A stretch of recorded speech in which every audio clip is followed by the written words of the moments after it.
Moja mamka bola, ako sme ju volali, parádnica.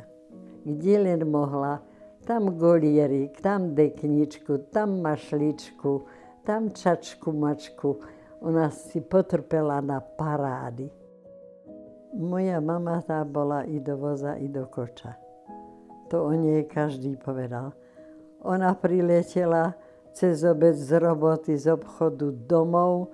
Ona bola pôvodom učiteľka, ale keď ich povyhadzovali so starým ockom z učiteľstva kvôli náboženstvu a kvôli tomu, že starý oco organoval, rozkazovala vo všetkom.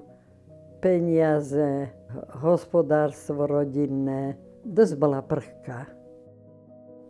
Ja som od nej nezdedila tie sklony. Ja som sa nikdy necítila pekná. Nebola som spokojná s mojím nosom, s nízkym čelom a malé prsia som mala.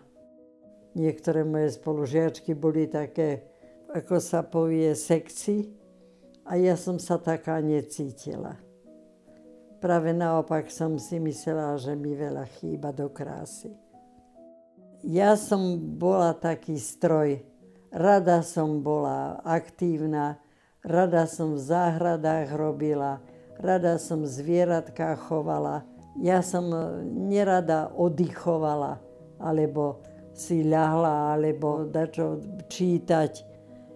Dalo mi to mäso, dalo mi to vajíčka, dalo mi to úrodu, zeleninu, ovocie pre deti. Oplatilo obetovať sa a nie leňošiť, ale pracovať na plné obrátky.